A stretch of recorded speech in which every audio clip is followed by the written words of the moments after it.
Kita tidak membatalkan apapun, dan kita juga tidak melupakan apapun.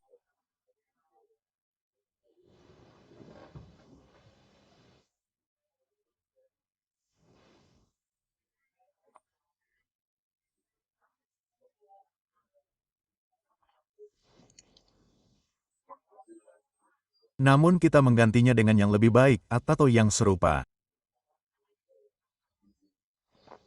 Ini adalah ayat yang digunakan untuk membela tumpukan sampah itu, bahwa dulu ada ayat ini dalam Al-Quran. Itu bisa dibatalkan dan dibatalkan.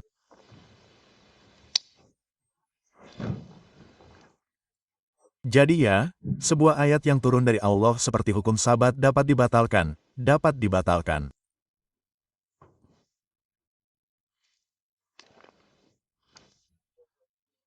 Namun jika dibatalkan, Allah berfirman aku akan menggantinya dengan yang lebih baik atau yang serupa.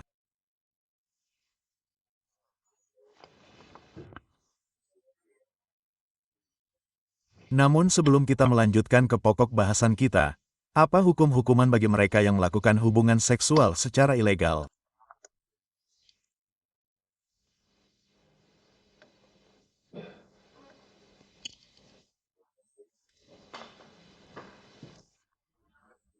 Saya tumbuh di zaman di mana ibu saya menikah pada usia 15 tahun. Dan saudara perempuan dan sepupu ibu saya semuanya menikah pada usia 15 dan 16 tahun. Namun saat ini kita hidup di dunia yang lebih bijaksana dengan huruf kapital W dan saya memiliki orang-orang, khususnya wanita, yang datang untuk menguliahi saya. Ya, mereka datang dan menguliahi saya. Tidak, tidak, itu terlalu mudah. Biarkan dia tumbuh sampai dia berusia 25 tahun.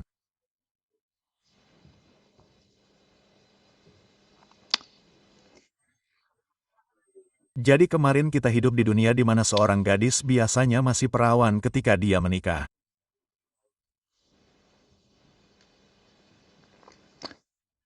Hari ini saya tidak peduli dengan mereka yang kesal dengan pernyataan saya. Anda hampir tidak dapat menemukan seorang perawan yang menikah hari ini. Jadi apa hukum-hukuman untuk percabulan dan perzinaan? Guru saya yang diberkahi ingatannya memiliki keberanian. Semoga Allah memberkatinya dan memberinya jatah dalam fondasi dan struktur masyarakat Muslim menurut Al-Quran. Ini bukunya. Ini bukunya. Dalam buku ini, dia mengatakan hukum-hukuman untuk zina adalah cambuk di depan umum. Jadi hukum rajam sekarang dibatalkan dan dicabut. Tidak lagi di sini kita hanya memiliki satu hukuman dan itu adalah cambuk di depan umum. Bagus, sekarang kita lanjutkan. Kita kembali ke hukum sabat.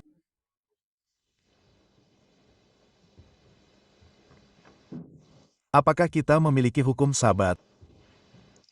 Tidak. Tidak. Jangan katakan itu milik kita sama sekali.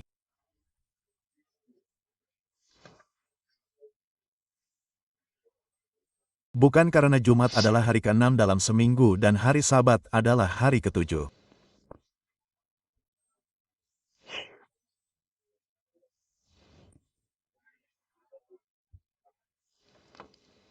Nomor 2, Allah berfirman di dalam Al-Quran, sudah berakhir.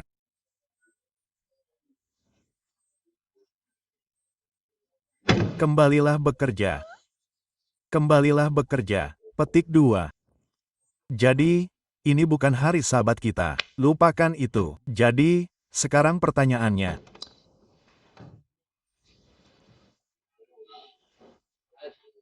Jika Allah telah mencabut atau membatalkan hukum hari Sabat, hari terakhir dalam seminggu, hari ke-7 adalah hari istirahat.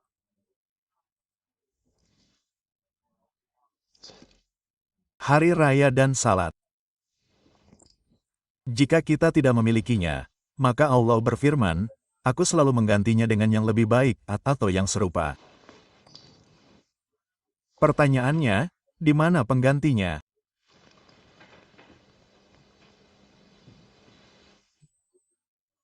Apakah Anda mendengar pertanyaan itu atau apakah ini pertama kalinya Anda mendengar pertanyaan ini? Baiklah, kita tidak memiliki hukum hari Sabat di sini. Jadi bagaimana kita memperingati 6 hari penciptaan pada hari ketujuh?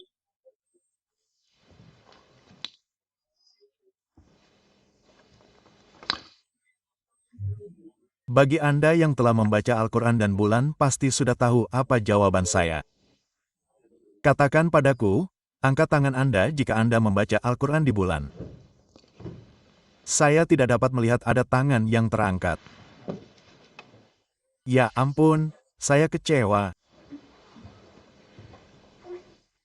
Saya kecewa. Al-Quran dan bulan adalah buku yang sangat kecil. Hei, Hasham, tolong bawakan Al-Quran dan bulan. Ya,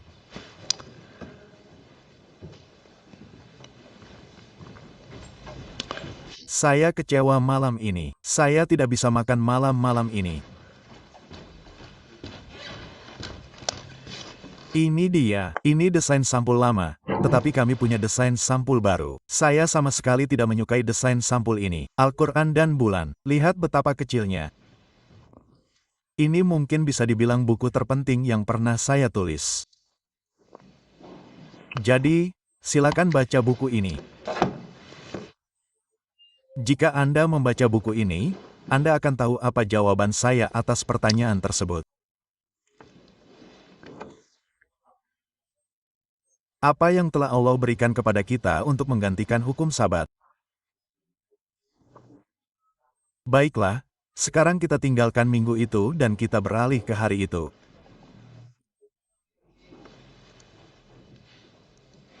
Hari dalam waktu suci berakhir saat matahari terbenam.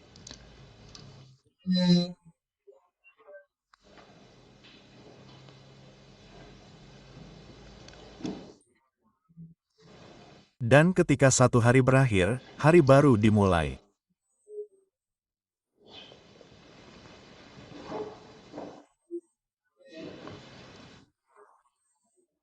Ini ada dalam syariah yang diturunkan kepada Nabi Musa bahwa mereka berpuasa dari matahari terbenam hingga matahari terbenam. Itulah syariah mereka.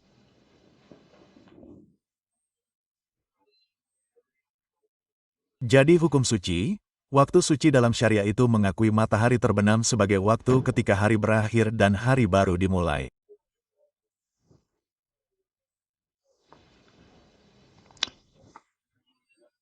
Namun ketika saya pergi ke Cape Town dan terbangun di tengah malam karena ketakutan karena mendengar suara tembakan, saya pikir itu adalah sebuah revolusi. Tidak, Iran, mereka merayakan tahun baru, tetapi mereka merayakannya di tengah malam. Saya berkata, apa? Tengah malam? Sungguh hal yang bodoh. Hanya orang yang tidak punya akal sehat sama sekali yang akan tetap bertahan di penghujung hari, hari berakhir di tengah malam.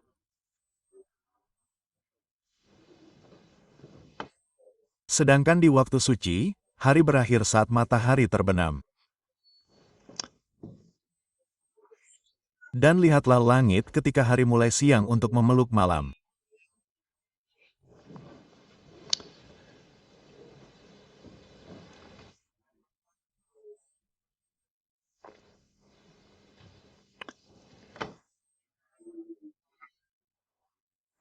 Allah berfirman, Dia bersumpah demi malam dan demi sesuatu yang dengannya malam diselimuti secara misterius, begitu mempesona, begitu misterius, begitu tertutup, terselubung.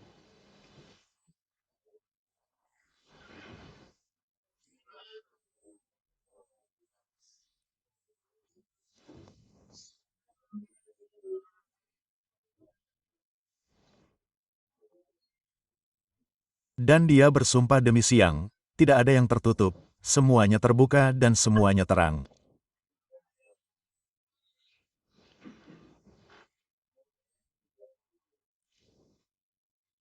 Dan kemudian dia melanjutkan dengan mengatakan, dan sebagaimana aku menciptakan malam dan siang, demikian pula aku menciptakan laki-laki dan perempuan.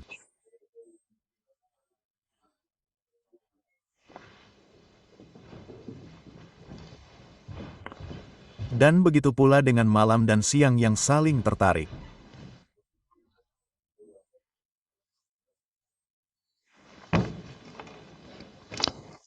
Laki-laki dan perempuan saling tertarik. Jadi ketertarikan laki-laki pada laki-laki adalah palsu dan ketertarikan perempuan pada perempuan adalah palsu.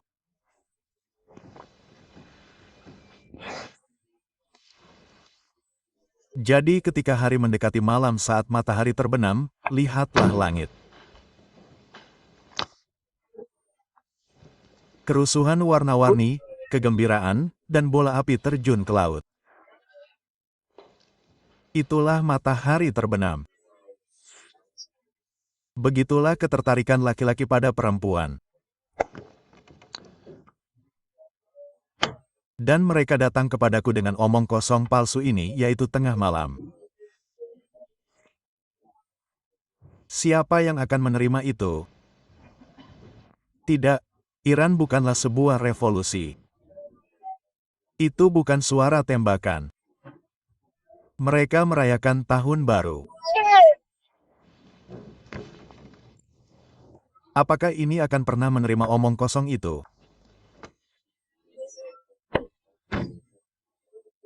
Apakah kita juga akan menjadi orang-orang yang merayakan tahun baru dengan berpesta sampai tengah malam, menari sampai tengah malam di suatu hotel dan kemudian tahun baru datang dengan kembang api?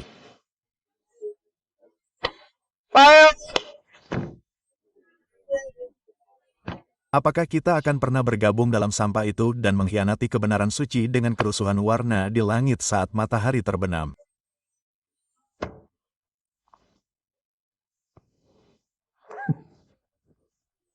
Jawablah di laut bahwa ini adalah jalan menuju kekufuran yang semakin meningkat. Ya, kita telah meninggalkan tahun itu. Kita telah meninggalkan bulan. Kita telah meninggalkan minggu. Kita juga telah meninggalkan hari, karena sekarang setelah jam menunjukkan tengah malam bagi kita semua, jam menunjukkan pukul 1 pagi. Kita semua. Pukul 1 pagi.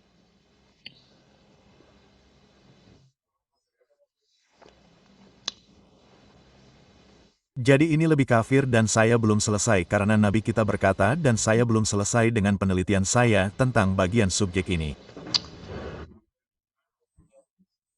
Saya masih memiliki lebih banyak pekerjaan yang harus dilakukan.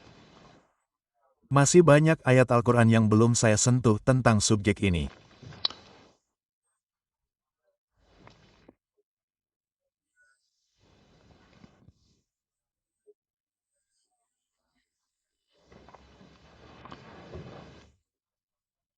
Hadits ada disah dalam Sunnah Abi dan diriwayatkan oleh Abu Hurairah, dan dia berkata bahwa ada 12 jam dalam sehari, bahwa hari Jumat terdiri dari 12 jam, dan ada 1 jam setelah salat ketika doa apapun yang Anda buat berarti, yang berarti Allah akan menjawab doa tersebut.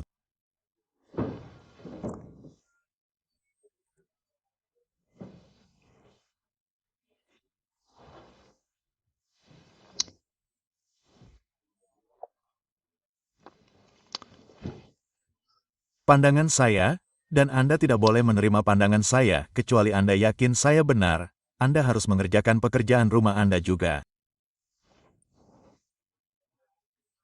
Saya telah mempelajari subjek tersebut dan saya sampai pada kesimpulan bahwa ketika Nabi ini berkata bahwa ada 12 jam dalam sehari, dia mengacu pada le dan nahar, siang dan malam.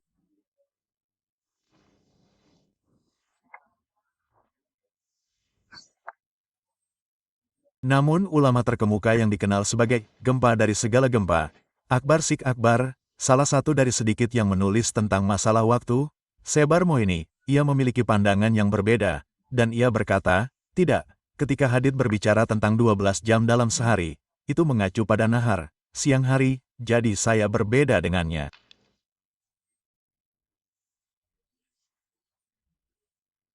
Bagaimanapun, ini akan Anda putuskan apakah ada 12 jam dalam sehari.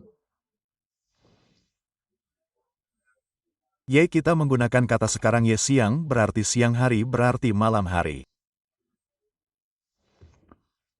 Jika ada 12 jam dalam sehari, apa saja 12 jam itu? Saya yakin ini adalah bagian yang paling menarik dari subjek waktu sakral. Karena di sini kita berhubungan langsung dan intim dengan subjek tersebut. Setiap dari kita, ketika matahari terbenam, hari telah berakhir dan hari baru dimulai. Jadi, apa jam pertama dari 12 jam itu? Kita berada di perairan yang belum dipetakan karena belum ada yang melakukan penelitian. Saya tidak dapat menemukan penelitian dimanapun oleh siapapun yang merupakan jam pertama. Jadi sekarang saya harus menggunakan kapasitas saya sendiri untuk berpikir dan saya harap Anda setuju dengan saya bahwa jam pertama dimulai saat matahari terbenam dan akan berakhir ketika cahaya telah memudar dan tidak ada lagi cahaya di langit. Senja telah berakhir, itulah waktu Isya. Jadi, jam pertama adalah dari salat Isya. Namun, ada perbedaan dalam Islam antara waktu publik dan waktu pribadi.